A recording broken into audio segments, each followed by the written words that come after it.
This is Tom Fox, and Gil and Andrew are on assignment today, so I'm going to take a solo turn with the Kerrville Weekly News and some of the top stories that caught my attention. First up from the lead, a new subscription meal service is coming to Kerrville as siblings Emily Simpson and Stephanie Sedfield are now changing how Hill Country residents are experiencing gourmet meals with their monthly subscription service from Cartwheels Catering and Cart & Co. Their Supper Club subscription delivers family-sized entrees and specialty items directly to customers once per month, a concept that has rapidly expanded to Fredericksburg and San Antonio. It's a monthly subscription, and it comes to you once per month. So check it out. Next up, also from the lead, is a story about the KPUB, Kerrville Public Utility Board, took a significant step forward in developing its own power generation capability this week as it unanimously approved two key resolutions that authorize financing for a natural gas-fired power plant.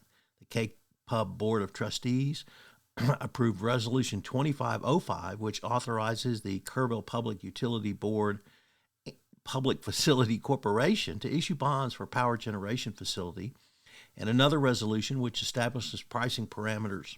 The project represents years of work and preparation by the KPUB staff, as well as approximately 8 months of intense due diligence and deliberation by KPUB going forward.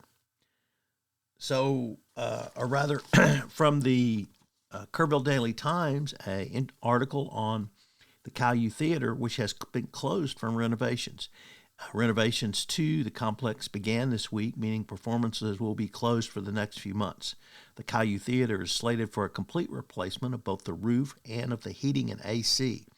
The city of Kerrville will invest more than $3 million in the work for the KPUB with the assistance of funds provided by the Economic Improvement Corporation, or the EIC.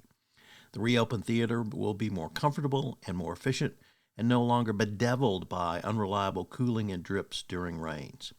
The work is scheduled to be completed in August when Playhouse 2000 will present its award-winning musical Into the Woods by Stephen Sondheim.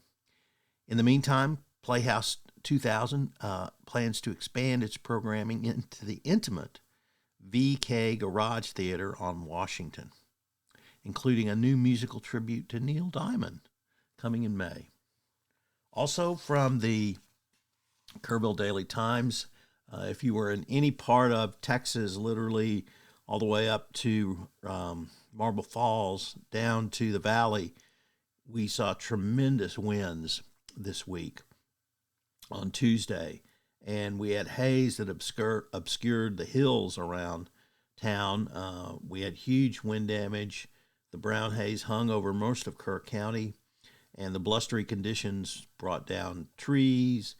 We had grass fires. We had downed electric lines and contributed to a very busy day for KPUB linemen, firefighters, and tree companies. There were no weather-related injuries, but with the dry vegetation, everyone was on very high alert for fires, and fortunately, everyone took notice.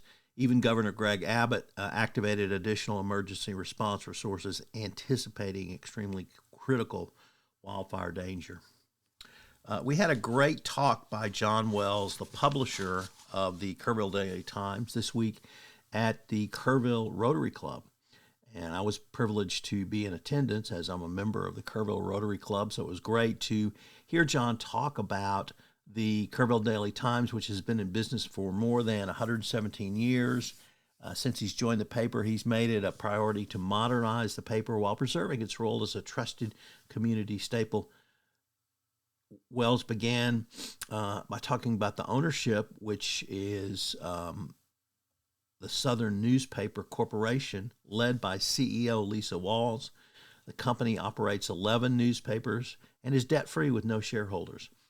And perhaps one of the most impressive things is that 95% of every dollar received from advertisers and subscribers to the Kerrville Daily Times stays in Kerrville.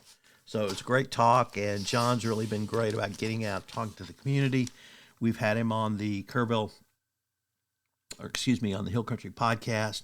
So that was, he's really making outreach to the community. Late last week, we saw the annual Hill Country Economic Summit, and the Kerrville Daily Times reported on it as community leaders gathered to talk about growth and population increase in Kerr County. We got the State of the City talk from Mayor Joe Herring and City Manager Dalton Rice, and then we had several other talks about economic and political concerns around the Hill Country and the rest of the state of Texas. It's a great annual conference, so I hope if you didn't get to go this year, you will be able to go next year. And finally, our final story is the 391 Commission is a reality as a website has gone up. And it is the latest in the battle against battery energy storage systems, or BEES, now referred to as ESS. The commission was finalized when an interlocal agreement joined Kerrville and Kendall counties in the fight against this. If it sounds like a war, well, it's because many view it that way. And both officials from Kerr and Kendall County say the 391 Commission will give ESS opponents legal standing to force state agencies to coordinate over the permits for battery storage facilities. I'm not sure if that part's true, and it's one thing we've learned from the government of the state of Texas. Whatever the government wants to do, it does. It really doesn't concern itself with local issues, local concerns, local safety, or anything else local. But at least the 391's Commission has been approved. This is Tom Fox. I hope you enjoyed this edition of the Kerrville Weekly News Roundup.